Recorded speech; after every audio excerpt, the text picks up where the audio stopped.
کھوکھر جٹوں کا ایک قبیلہ ہے۔ یہ جنگجو قوموں یعنی مارشل قبائل میں سے ایک ہے۔ کھوکھروں کی سب سے زیادہ تعداد جہلم اور چناب کی وادیوں میں ہے، بالخصوص جنگ اور شاہپور کے اضلاع میں۔ لیکن چاہے کم تعداد ہی سہی، وہ زیریں سندھ اور لاہور کے علاوہ جہلم سے لے کر ستلج کے پہاڑوں کے دامن میں بھی پائے جاتے ہیں۔ اکبر کے دور میں کھوکھروں کو ہوشیار پور کا ایک اہم قبیلہ دکھایا گیا تھا، اور مسلمان تاریخ دان بھی ہمیں بتاتے ہیں کہ تیمور کے حملے کے وقت کھوکھر لاہور پر قابض اور اپر باری دباؤ میں مقتدر تھے۔ مزید جاننے سے پہلے ہمارے چینل IHC کو YouTube پر کائنڈلی سبسکرائب کر لیں تاکہ آئندہ آنے والی ویڈیو کا نوٹیفیکیشن آپ کو بر وقت پہنچتا رہے۔ شکریہ۔ ناظرین، کپور طلع میں کھوکھروں کی 4 شاخیں ہیں، جو کہ سجرائے، کالو، بیر اور جیچ۔ اس کے علاوہ شاہپور اور جھنگ کے کھوکھروں کو متعدد شاخوں میں تقسیم کیا جاتا ہے، جن میں جوڑا بندیال، بھچر، گنجیال، بھگور، گھنجیرا، جھاوری، نسوانا، ریحان اور ڈب ہیں۔ ان کے علاوہ مجوکا، ڈھولکا، جلاب اور راول بھی کھوکھروں کی شاخوں میں سے ہیں۔ سامعین اکرام، پنجاب کے مشرق میں کھوکھر تسلیم شدہ راجپوت نسل نظر آتے ہیں، تاہم جلندھر میں بتایا جاتا ہے کہ وہ اپنے قبیلے کے اندر ہی شیخوں، ایوانوں اور دیگر ان جیسوں کے ساتھ ہی بیاہ کرتے ہیں۔ لیکن مغرب میں کھوکھر غزنی کے قطب شاہ کے سب سے بڑے بیٹے محمد کی اولاد ہونے کا دعویٰ کرتے ہیں، جو ایوانوں کا روایتی مور سے اعلیٰ ہے، اور عموماً ایوان بھی یہ دعویٰ تسلیم کرتے ہیں۔ صورت چاہے کچھ بھی ہو، سیالکوٹ کے کھوکھر تو دیگر قبیلوں کے ساتھ باہمی شادیاں کرتے ہیں، مگر سیالکوٹ کے ایوان دیگر قبیلوں کے ساتھ شادیاں نہیں کرتے۔ تاہم کھوکھر ایوانوں کے ساتھ قربت کے دعوے دار ہیں۔ ہندوستان کی تاریخ میں کھوکھروں کا ذکر کافی جگہوں پر ملتا ہے۔ تیمور کے مورخین کے مطابق کھوکھروں نے اس کی فوج کے خلاف مدافعت میں کافی اہم کردار ادا کیا۔ اکتوبر 1398 عیسوی میں تیمور نے دریائے بیاس کے کنارے جال کے مقام پر شاہپور کے سامنے پڑاؤ ڈالا۔ یہاں اسے پتا چلا کہ کھوکھر قبیلے نے ایک جھیل کے کناروں پر قلعے میں مورچہ قائم کر رکھا تھا۔ تیمور نے قلعے پر حملہ کیا اور اس کو شکست دیکھ کر بہت سا مال، اسباب اور مویشی لوٹ لیے۔ کھوکھر سردار قتل کر دیا گیا۔ اس کے کچھ ساتھی بچ کر بیاس کے پار چلے گئے، اور اس کے بعد کھوکھروں کے کمانڈر ملک شیخا یا شیخا کھوکھر کا ذکر ملتا ہے، جسے تیمور نے کپلا کی وادی میں شکست دی۔ اس کے بعد تیمور نے کافروں کے ساتھ قلعوں پر قبضہ کیا، جن کے لوگ ہندوستان کے سلطان کو جزیہ ادا کیا کرتے تھے، لیکن کافی عرصہ سے یہ سلسلہ منقطع ہو چکا تھا۔ ان میں سے ایک قلعہ ملک شیخا کا بھی تھا۔ ناظرین، تیمور جاتے وقت خضر خان کو اپنا حاکم مقرر کر گیا تھا۔ جسرت، جو کھوکھروں کا سردار تھا، اس نے تیمور کی وفات کی خبر سنی تو بیاس اور سچلج پار کر کے مینا رہنماؤں کو شکست دی۔ اس نے لدھیانہ سے لے کر روبر تک کا علاقہ فتح کیا اور جلندھر کی طرف بڑھا۔ جسرت کھوکھر نے حکمت سے زیرک خان کو قید کر کے واپس لدھیانہ آیا اور سرہند کا رخ کیا۔ سرہند کا قلعہ اس سے زیر نہ ہو سکا، اور سلطان مبارک شاہ کی پیش قدمی نے اسے پسپا ہو کر لدھیانے جانے پر مجبور کر دیا۔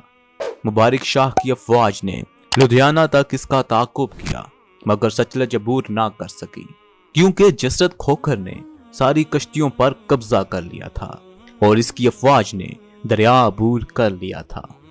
جسرت نے پہاڑوں میں تیکر کے مقام پر ٹھکانہ کیا، لیکن جمون کے رائے بہیم نے مبارک شاہ کی فوجوں کی رہنمائی کی، اور انہوں نے جسرت کھوکھر کے قلعے کو تباہ و برباد کر ڈالا۔ البتہ جسرت کی طاقت میں زیادہ کمی نہ آئی تھی، کیونکہ جوں ہی مبارک شاہ واپس دہلی گیا تو جسرت کھوکھر نے راوی اور چناب پار کیے اور بڑی فوج کے ہمراہ لاہور پر حملہ کر دیا۔ اس نے 6 ماہ تک لاہور کا محاصرہ کیے رکھا۔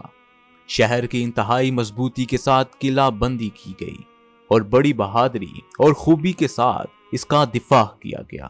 جب لاہور کو تسخیر کرنے کی کوشش ناکام ہوئی تو جسرت کھوکھر نے محاصرہ اٹھا دیا اور قلعہ نور کی طرف چلا گیا۔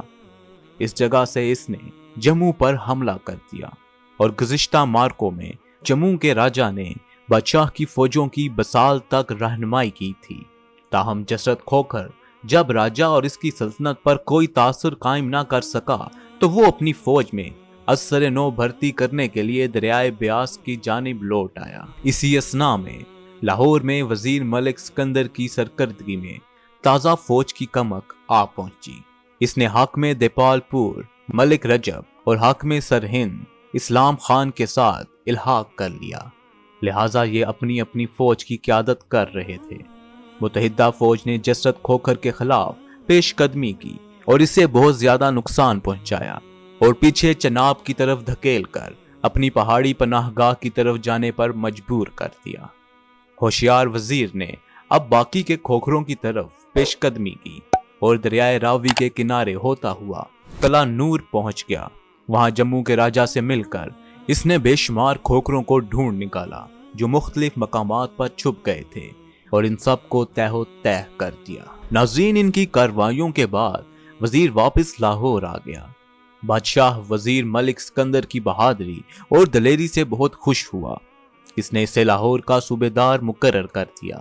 شاہی فوجوں کو روانہ ہوئے ابھی زیادہ عرصہ بھی نہیں ہوا تھا کہ جسرت کھوکھر دوبارہ میدان میں نمودار ہوا۔ اس نے 12,000 کھوکھروں کی فوج جمع کر کے جموں کے راجہ رائے بہیم کو شکست دے کر ہلاک کر دیا اور لاہور اور دیپال پور کے صوبوں کو تہ و بالا کر ڈالا۔ حاکم لاہور ملک سکندر لاہور سے اس کے مقابلے کے لیے روانہ ہوا، لیکن اس کی آمد پر جسرت کھوکھر اپنی لوٹ مار کے سامان کے ساتھ دوبارہ پہاڑوں میں روپوش ہو گیا۔ ستمبر 1427 عیسوی میں جسرت کھوکھر نے قلعہ نور کا محاصرہ کر لیا اور ملک سکندر کو شکست دے کر لاہور کی طرف پسپا ہونے پر مجبور کر دیا۔ بادشاہ نے حاکم سمانہ رزق خان اور حاکم سرہند اسلام خان کی سرکردگی میں کمک روانہ کی، لیکن بیشتر اس کے کہ وہ لاہور کی فوج کے ساتھ شامل ہوتے۔ ملک سکندر نے جسرت کو شکست سے دوچار کر کے اسے لوٹ مار کے سامان سے محروم کر دیا جو اس نے غارت گری کے باعث علاقے میں جمع کیا تھا۔ اکبر کے عہد میں باری دواب میں لاہور کی سرکار کے 52 میں سے 5 محل کھوکھروں کے قبضے میں تھے۔ اس کے علاوہ ایک محل بست جلندر اور ایک رچنا دواب میں بھی تھا۔ ملتان کے دیپال پور سرکار میں 10 میں سے 3 محل کھوکھروں کے تھے۔ ناظرین، گڑھا اور متھرا کے اضلاع میں کھوکھر جاٹوں کے تقریباً 52 گاؤں ہیں۔ پاکستان میں کھوکھر لوگ دین اسلام کے پیروکار مسلمان ہوتے ہیں۔ بیرونی حملہ آور محمد غوری کے 1191 والے حملے میں کھوکھر لوگوں نے محمد غوری کو بری طرح مارا تھا، مگر 1192 والی جنگ میں کھوکھر لوگوں نے حصہ نہیں لیا، اس لیے رائے پتھورا کو محمد غوری سے شکست ہوئی۔ کھوکھر جٹوں کی ایک گوت ہے جو کہ ہندوستان میں اتر پردیش اور پنجاب میں پائے جاتے ہیں۔ جاٹوں کے علاوہ کھوکھر لوگ راجپوتوں میں بھی پائے جاتے ہیں۔ اس کے علاوہ کھوکھر ڈوگروں میں بھی پائے جاتے ہیں۔ ڈوگر تو زیادہ تر جٹ ہیں، لیکن ان کے کچھ خاندان اپنی گوتیں بتاتے ہیں جن میں کھوکھر ڈوگروں میں بھی شامل ہیں۔ ناظرین، کھوکھر ایک جنگجو قوم ہے اور اسے مارشل قبائل میں بھی شمار کیا جاتا ہے۔ کھوکھروں کی سب سے زیادہ تعداد جہلم اور چناب کی وادیوں میں ہے اور بالخصوص جھنگ اور شاہپور کے اضلاع میں پائے جاتے ہیں۔ ناظرین، یہ تھی IHC کی نئی سیریز۔ اس سیریز میں ہم آپ کو برے صغیر کی مختلف کاسٹوں یعنی ذاتوں کی تاریخ کے بارے میں بتائیں گے۔ IHC چینل کو کائنڈلی سبسکرائب کر لیں اور بیل آئیکن کو کلک کرنا مت بھولیے گا تاکہ آئندہ آنے والی ویڈیو کا نوٹیفیکیشن آپ کو بر وقت ملتا رہے۔ اپنا ڈھیر سارا خیال رکھیے گا۔ ہماری اگلی ویڈیو آنے تک اللہ حافظ۔